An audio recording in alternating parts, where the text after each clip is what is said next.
something's happening. I am getting out of the way more than I ever have to let divinity run the show.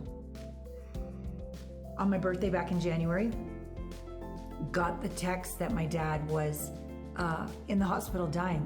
My sister was taking over. I had a client in town.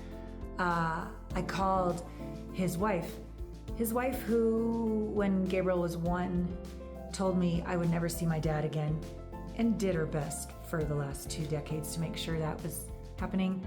Saw my son behind my back during those 6 years. Anyways, all these things. I called her, and she was so scared. And I said, how do you feel? She goes, I'm afraid he's not going to come back from the hospital. And I don't know who the fuck talked through my mouth, but I said, Sue, I love you and I'm here. I got you. You're not alone. And I meant it. I do not know how I've embodied the forgiveness to be able to be kind and authentically generous, needing nothing from them, feeling so whole that I can actually give from the overflow to someone who doesn't deserve it. No, everyone deserves it.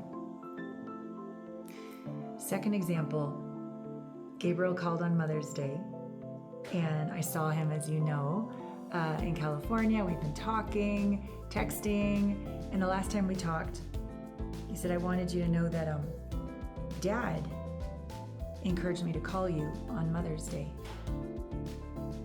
And again, this thing happens. I'm just like, my ego is out of the way. I'm so devoted to love that I said to my son at the end of the call, I said, please tell your father how grateful I am that he encouraged you to call and that he's had your back for the last 6.5 years. Now, I could have chosen to stay bitter, all the estrangement, the crazy ass 13 years of a custody battle, a lot of things that may come out one day in a book once he's passed. I don't even know, like atrocities beyond atrocities. I could definitely have focused on all that, but I haven't. I've integrated all that. I've forgiven to the point where I authentically meant it, that he had our son's back and that he encouraged him. It's like I've had so many ego deaths that today a new client came on and knew another client, and there was, anyways, I was treated with disrespect, criticism, negative projection, passive aggressive, blame, all the things,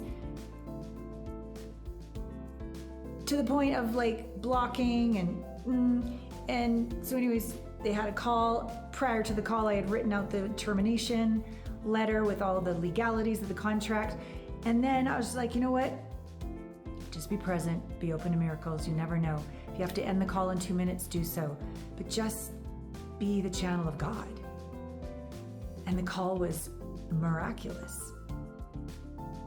And I might have been the first person that was firm, straight, and clear and honest with her without judgment, without blame, with truth, and I guess we could call it fierce love, and a firm boundary that was seeking deeper connection. It's just blowing me away what's possible when we do this work. When we do this integrating our own wounds, when we can stay present to ourselves and another, when we can not reject ourselves even if we're being rejected on the outside, when we can keep our heart open in the face of anything, like it's a thing, and create some miracles. So I hope you enjoy this solo podcast that shares a lot about my reunion with my son and invites you into the next phase of what we're creating in our universe, the intimate world, on Patreon. Enjoy the podcast, and I love you with all my heart. Thank you so much for your time to dive in with me, you and I together. Beautiful sister, take a breath with me. Oh, when was the last time you felt really grounded in your body, still in your mind, truly in love with yourself? Not fixing yourself, not striving to be different, just loving your sweet self exactly as you are. I know you've probably been strong for everybody else, yet this is your moment now, an invitation to be there for you. To say yes to not just the bare minimum, but your real needs. To listen to the truth of your body. To slow down and hear the deepest truth of your heart. To face what you've been perhaps avoiding so that you can embody your authentic feminine power. And you don't have to do this alone. Like so many others before you, we can partner in divine sisterhood. The divine feminine way is to collaborate, to open our hearts together into the glorious great unknown, the mystery. So I invite you to go to alanapratt.com/connect and book a call with me today. We will get through any shadow to the light of your fullest glory together. Promise.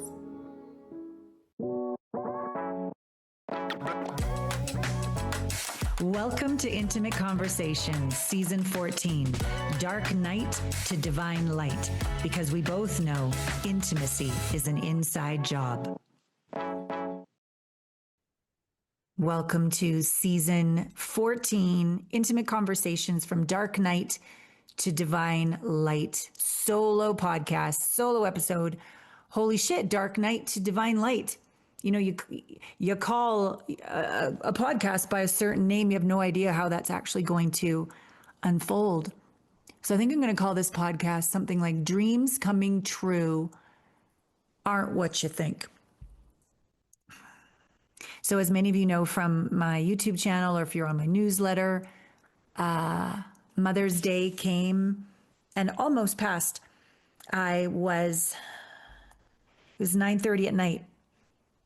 And he still hadn't called. And I thought, okay, maybe what there is not to focus on the breakthrough, focus on the destination, focus on like the positive feelings, focus like it's already done, all the things I'm told to do, which aren't working. So I thought maybe what there is to do is allow this to be the destination, that my heart is broken and maybe it's just always going to be broken. Maybe there's no, maybe this moment isn't wrong. Maybe I'm not wrong.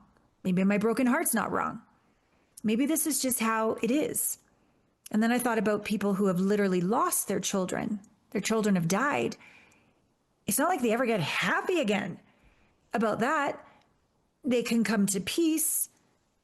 They can see the gift. They can build resilience, but you don't get over that.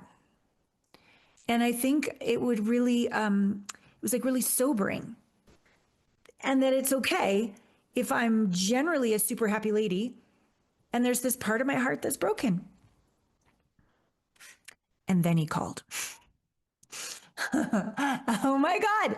And I do have to say, and I want to praise Anurag.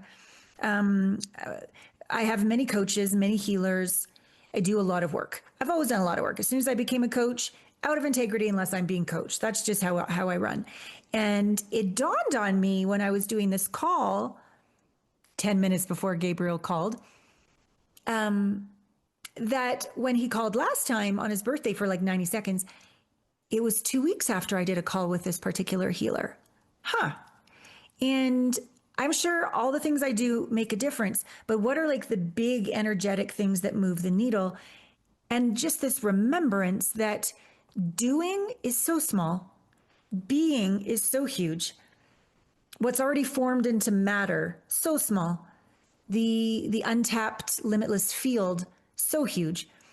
And so whenever I do these deeply energetic healing calls and events, miracles happen. So he called. Waterworks. And this time we talked for 15 minutes. And I did my best to just listen. He told me about this, choices he's making with school or travel, about this girl that he met. And then I said, did you get my message? And he's like, no, Mom, I blocked you again. After he called on his birthday back in February, he had blocked me until Mother's Day again. And I said, oh, that's okay. Like, no sense judging and no sense like getting nitpicking and getting curious why. I just said, well, that's okay. He goes, no, Mom, I want to tell you why. This is really big. There's a lot of energy and a lot of emotion, and I don't know how to deal with it. So I just shut you off again. Go, okay, all right, I understand. I said, well, I'm actually getting on a plane tomorrow morning to go to California for one of my teacher trainer events. What do you think about having lunch? I could drive down, drive back. He's like, Mom, that's a long drive. I said, well, let me look into changing my flights. What do you think? And he goes, let me find a place. So he found a ramen restaurant. He sent me the address. I got on the airlines. It was like 10:30 at night by this point. I was going to leave at 5 a.m. I'm like, I know this is last minute. If you can't help me, don't worry. But here's what's happened. My son called after, 6.5 years. Well, the lady was so sweet. She's like, this is a miracle. And she upgraded me to first class and I got a direct flight. It was great. And over the next 24 hours before seeing him, I did my best to integrate all my why and anything I needed him to be or give to make me better. Like, so I could just come into that lunch whole. And that same healer, another healer. So I had like I had a male and female healer, opposite sides of the planet. Like they're doing all their magic. We're all sending energy to the restaurant that I'm going to be at. I worked out in the morning, talked to my staff, like just got all my energy out. I got there early.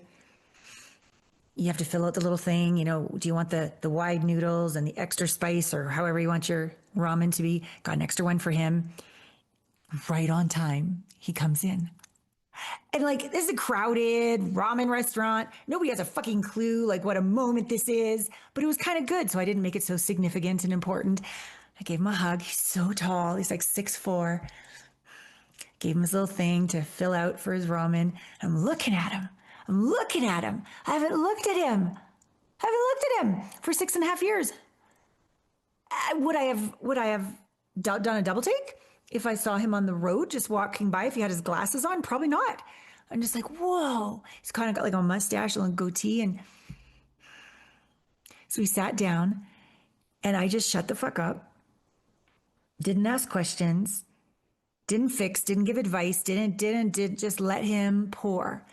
And I'm reminded of communication being a two-part experience. There's the speaker and there's the listener. And if somebody speaks but the person doesn't listen or judges or avoids or is not present or tries to fix you, communication didn't happen.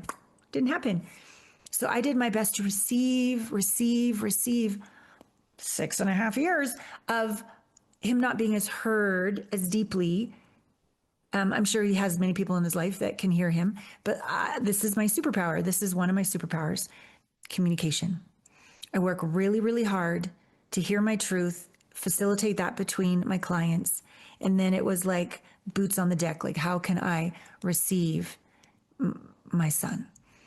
And he talked for like 2.5 hours. I praised.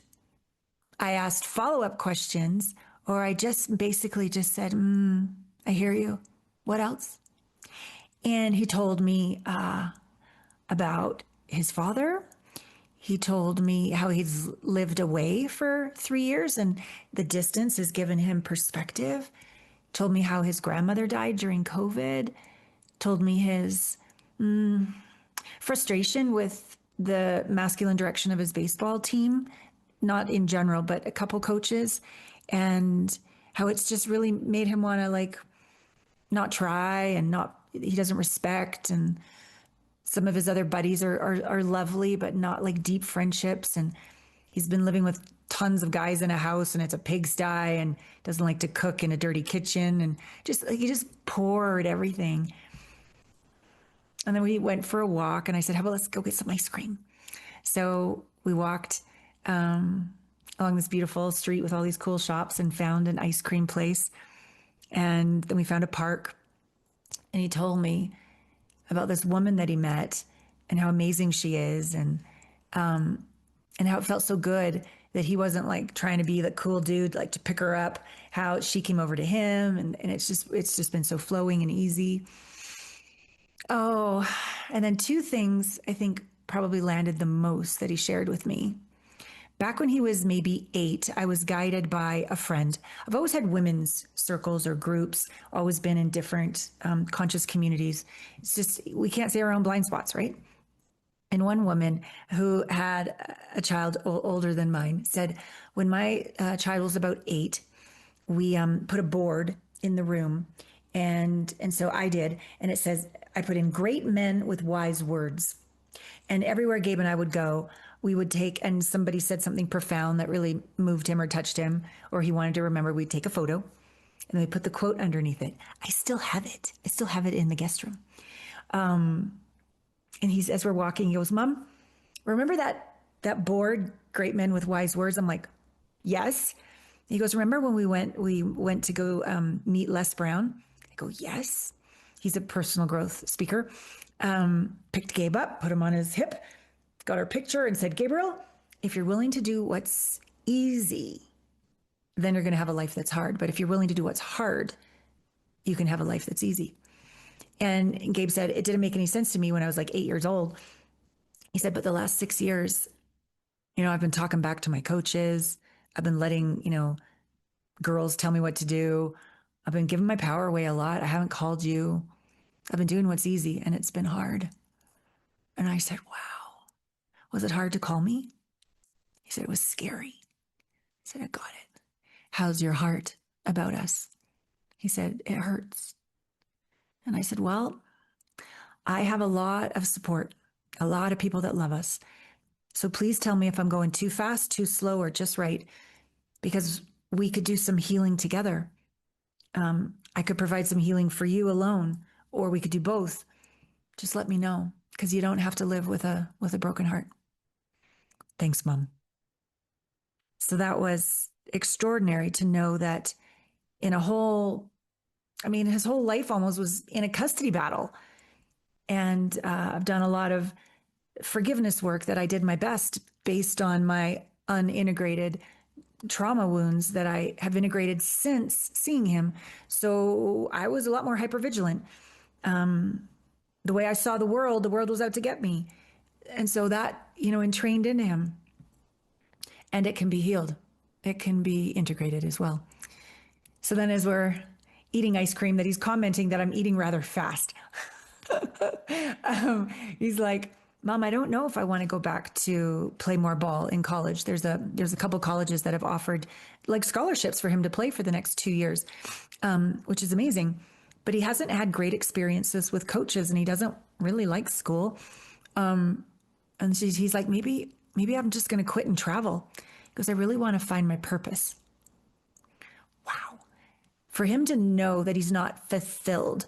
There's such a difference between living what we're competent at, which is just like meh, right? But even what we're excellent at, like he's an excellent baseball player. He apparently had not picked up a baseball for 2 years during COVID. Everything just shut down, lost his scholarship, like he didn't go to school. And then he picked it up again because he loves it. And I'm wondering, and I didn't ask any questions, I'm still just listen. Is baseball actually his excellence? Is there actually something else that's his genius? Because quite often the first half of our life, or the first part of our life, we're doing things that build from competence to excellence to then open the door to go for our genius. And it's just an elegant evolution. Well, holy shit, at 23, he's already aware he doesn't feel like he's living his purpose. Now traveling, back when I was a backpacker 35 years ago, the world was a different place. We didn't even have the internet. We had like Lonely Planet Guide. We had to use coins in the phone booth and that kind of thing. It's a very different world right now. Different world with AI. We've had a pandemic. There's a lot of crazy things going on this planet. Again, didn't say anything, didn't give advice. I just basically said, babe, follow your heart. If you're completely devoted to following your heart, you can't go wrong. You can't go wrong. And I said, and I believe in you. Oh my God, and that felt so good to say. And then he said, do you remember that trip we took to the Bahamas? Continuing to talk about traveling. Now, the trip to the Bahamas, he wanted to go to a stay at Atlantis, the pink hotel. These were during the years when I didn't even have enough money for Christmas presents under the tree. I was in $250,000 of legal debt. Some days we walked to the park because there was no gas in the truck to drive to the park. It was tough. But I was never going to be one of those people that said, we can't afford it. I said, yes, we can. just not this year. And I think I said that for like 4 years until finally I realized, as I'm learning to be a better businesswoman, because when I became a coach, I had no idea. I had to learn how to do like 10 other jobs to be a coach, to run a business, basically. Well, I realized that if you take clients with you, you can write the trip off as a business trip. So I invited 2 clients to come. We did all of their immersions that we do. And I took my son and we went to Atlantis. Now, this trip was fun, one, because he got to like stay in the room and watch movies and order room service. 2, when we had dinner one night, no shit, Michael Jordan and Derek Jeter walked by. Like, and there was the pink hotel. We did the dolphin thing. We did all these things.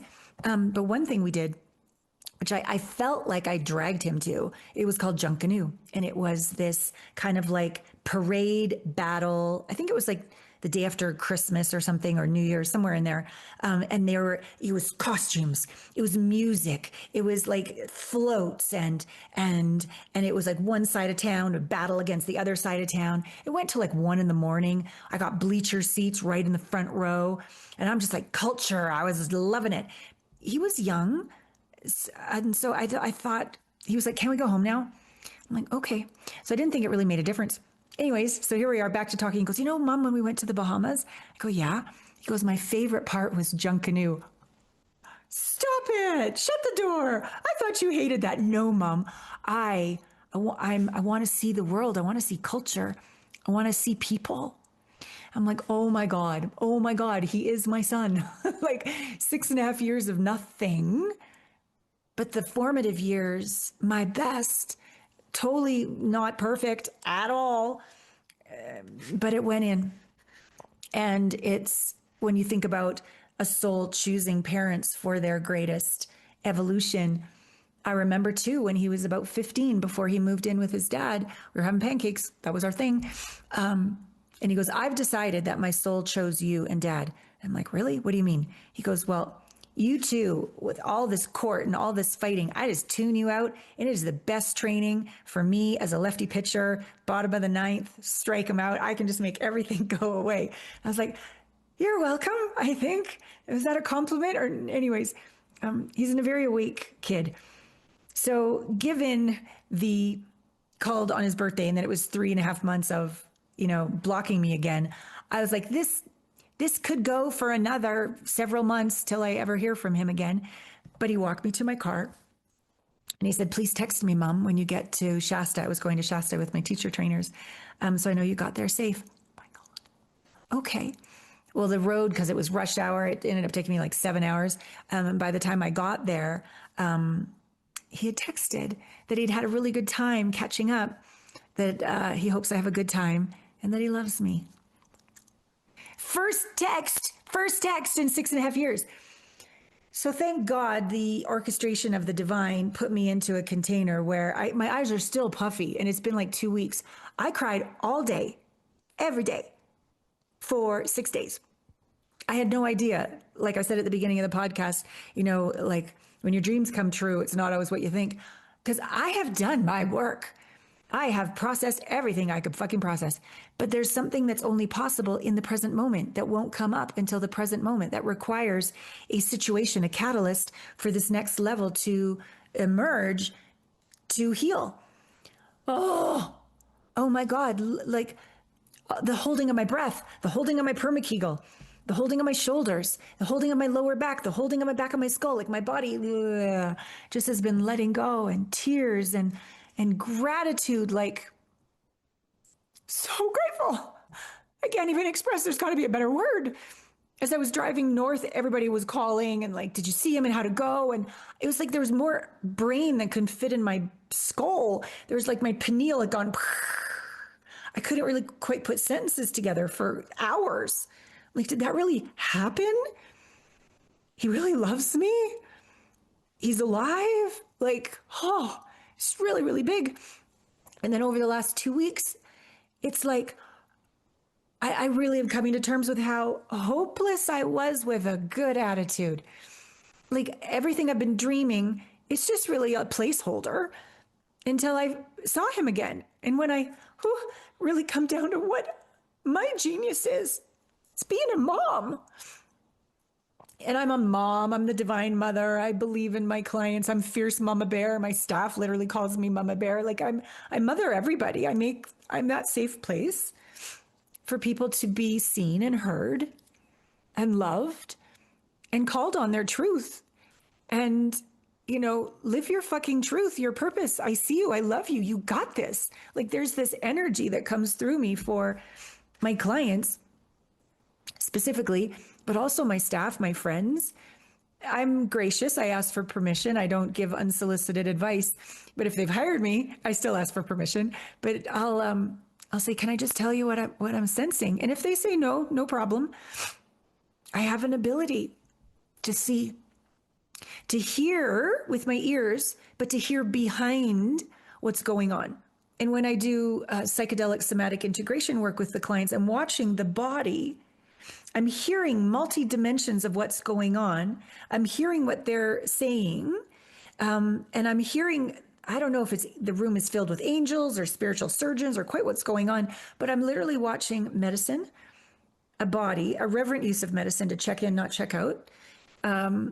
This person's body, the feeling of emotions that they haven't had space and safety of the Divine Mother to love them, reparent them, that the way they feel, they have every right to feel that. Let's feel that now. Let's go there. And I literally watch autonomic nervous systems come home over and over and over. And I love them. I love the darkness, the shame, the anger, the self-hatred. If they project onto me, I love that. If they need me to reinstate the truth of how important they are and how much I cherish them. If they need me to spoon them as they cry their friggin' face off. If they just need silence, whatever. I love them. And having Gabriel back, I'm like, oh, I love this child, this man. There's nothing more important to me than supporting his most extraordinary journey in a way that works for him. And that's something else I've really learned over the entire time parenting him, but also in the last 6.5 years with my clients. It's like, how can I give what they need in a way that works for them, not in a way that works for me? Because if it was a way that works for me, I would have had Gabriel never gone. I would have had him back right away. I would have had the custody battle over nippity, quick. And suffering is when we resist what is. So to let go of resisting what is and be an allowance of a dagger in my heart for 6.5 years, plus the 13-year custody battle, holy crapola, it's awakened even more of my desire to be there for him, to walk with him, to believe in him, to listen to him, to not fix or change, because there's nothing wrong. He's an extraordinary young man finding his way. And I'm so honored to be his mom. I'm so glad he's back. Okay, so then he texted again. So day 3, day 4 of my, 5-6 days with my teacher cohorts, I'm going downstairs by myself, going to take a little break before the evening session. He texts, still like I lose my shit. He texted, second text. So I run up the stairs. Everyone's like, well, what's wrong? Is everything okay? I go, he texted, second text. And they're like, what does it say? I'm like, not sure. So I read it slowly out loud. And then I just lost my shit. And about like 6 or 7 people just gave me this big dog pile hug. There's something about sharing the homecoming, sharing the reconnection, sharing the miracle, sharing the miracle. Like it's all of our miracle. We're all one. Like literally, I'm you, you're me, we're one. Like that's actually scientifically, energetically how it is. And we have the illusion that we're all separate, holographic representations of who we are and all these people, whatever. We don't need to get into that deep philosophical, spiritual, factual conversation right now. But I feel the joy of being received in my deepest, vulnerable, devastated, hopeless moments. And I receive the joy of being connected to another in my blissful, grateful, beyond my wildest dreams, ecstasy. Like I love sharing humanity with someone else, with you. I think that's what we're here to do, is to be and experience and feel, to stay in our body and not to check out, not to numb, not to avoid, not to pretend we're fine when we're not, not to fucking spiritually bypass, not to be holier than thou, and to do it together, to be there together, which is why I'm so friggin' excited. The Intimate World is my Patreon channel. It is relaunching. I've been taking care of several people for the last year, ask me anything questions, this kind of thing.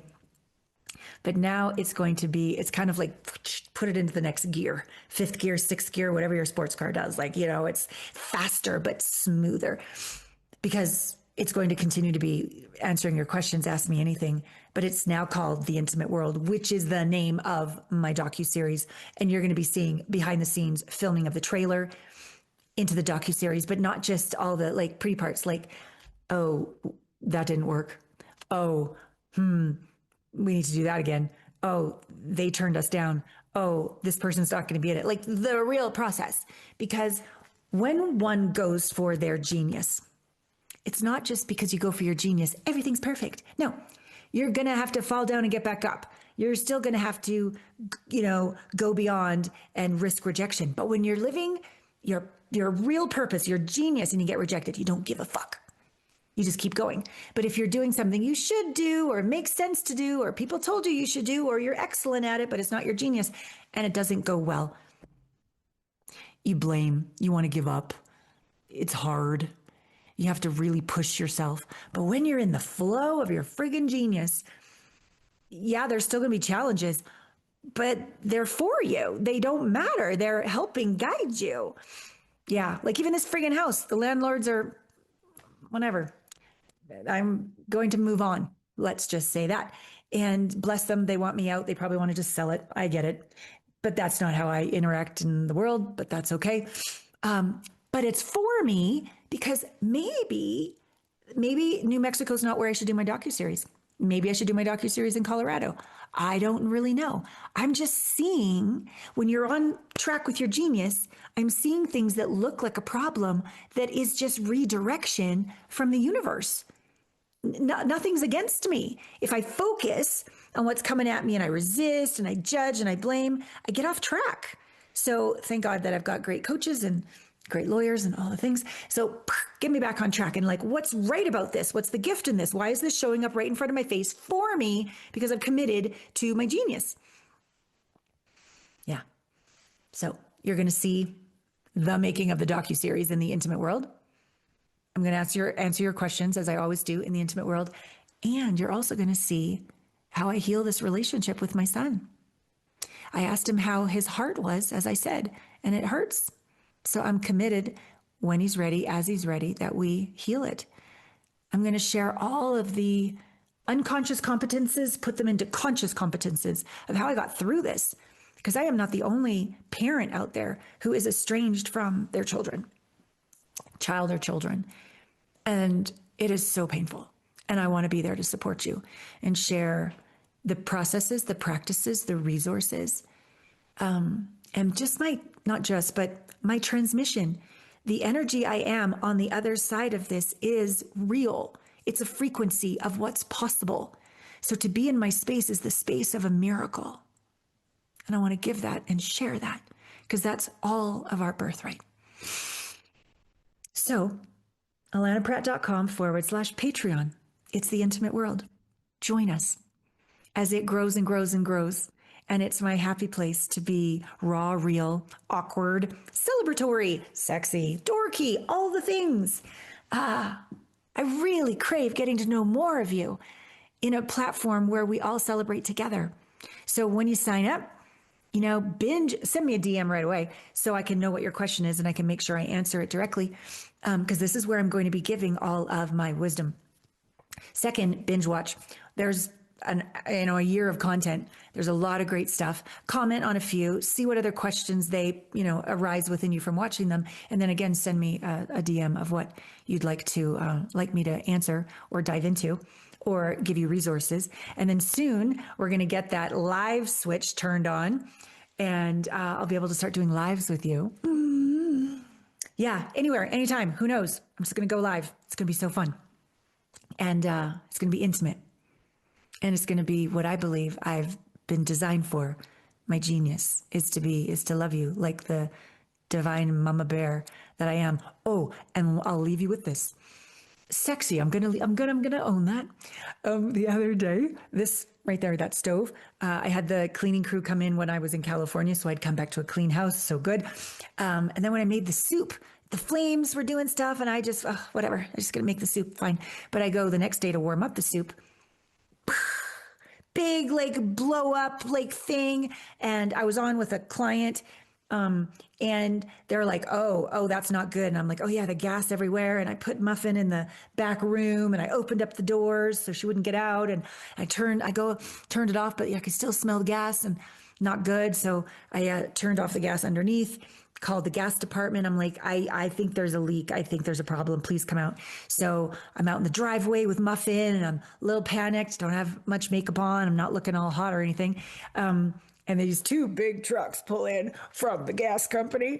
And one guy gets out with a cowboy hat, big strapping man. And I'm not really paying attention to that at the moment because the house might blow up. Could we please deal with the house? So they've got their beepers things, and we come in and they fix the stove. So it turns out the thingamajigs weren't put on properly and the gas wasn't coming out beautifully. It was coming out like too much and it blew a thing and had to fix that. So they fixed that. But here's the cool thing. They also looked at everything on the whole house about the gas. There's a leak outside. There's a problem that, had it been left any longer, could have turned into a very dangerous problem. What are the chances of how this universe takes care of me? So anyways, they're coming out to get that fixed this week. So all is well, safety in the house. But then I get a text, not directly from the gas company, like just a local text. Well, this is so-and-so from the gas company. Just would you please give me a text when you're free? So I do. And I said, oh, are you the plumber who's going to come out and fix the thingamajig next week? No, this is the gentleman with the cowboy hat. I feel bad because you looked rather shocked, and I didn't make sure you were okay before we left. And by the way, I just had to tell you, I'm off the clock right now. I would never do this, on the clock, but you have beautiful eyes. Stop it. I could be his mother. I'm sure I'm 20 years older than him. So not only am I like the divine mother for my clients, grateful to be back in the saddle as Gabriel's mother, but I'm also a MILF. Yes. And so we flirted for a couple hours. It was kind of fun. And I don't know if he eventually figured out how old I was, or quite, maybe he just lost the love and feeling. But anyways, it just made me feel good. It made me feel good. I still got it. And when we're alive, when we're feeling our feelings authentically, when we're telling the truth, when we're being vulnerable, when we're being brave and going for our dreams, when we're surrendering and letting go and letting the divine run the show, even if we don't prefer it, if we just stop resisting and just keep our hearts open, good shit happens. Our dreams do come true, not in the way we want, not in the way we think, not when, but they do, often better than we could ever imagine. And I want to share all that with you over on Patreon, The Intimate World. Thank you so much. 14 years we've been at this, people. Thanks for being with me. I love you with all my heart. I will see you next week.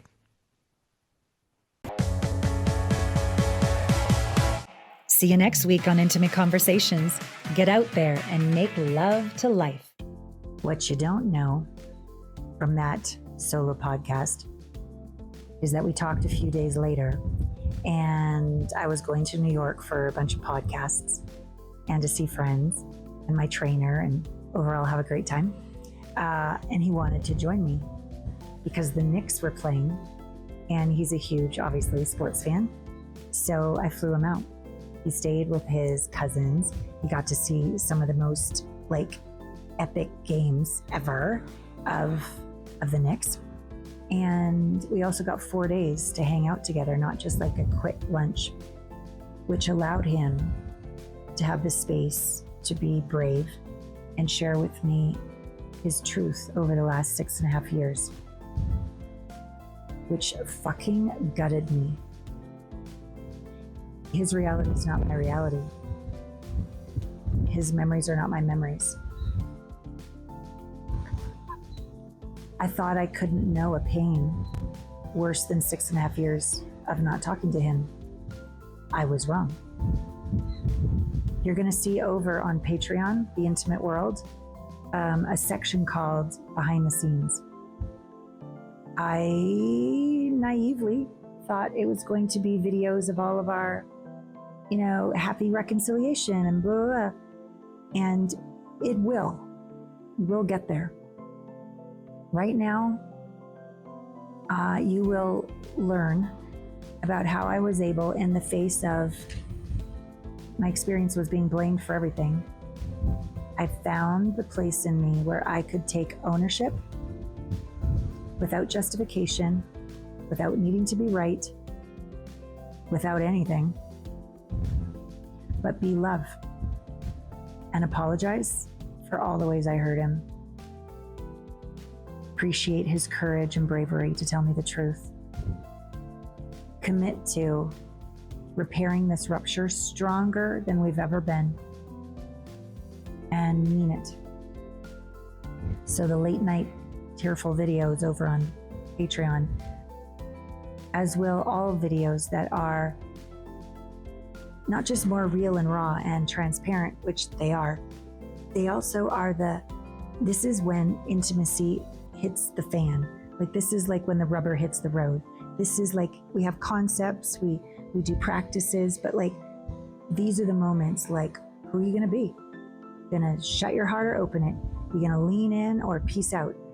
Are you gonna blame or are you gonna sit in the fire? Like, these are the moments that I share about the unfolding of the docuseries, about me and my son, about me and life. You'll get to know more of the participants of the docuseries over time. And this is where it's a chance where we can also go live, and I can answer your questions.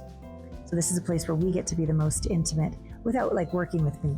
Of course, you can coach with me if you'd like to. I'd love that, and invite you to the family of frequency. But this is a great first step, super inexpensive, a way that I will be doing lives every 2 weeks and answering your questions every single week and sharing footage you will not see anywhere else on the internet, but in The Intimate World on Patreon. So I invite you to go there and sign up now so you can understand what's going down behind the scenes. And I'm really proud that this work works, that I'm walking my talk and this work works.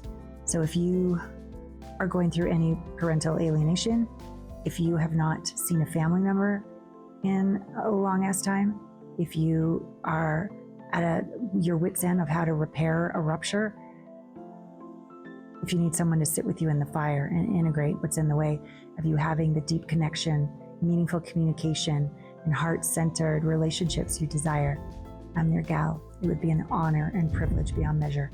So there's a way to connect with me in the show notes, an intimacy breakthrough experience call, and a scholarship for being a cherished listener or viewer of Intimate Conversations. I got your back. We're in this together, and I love you.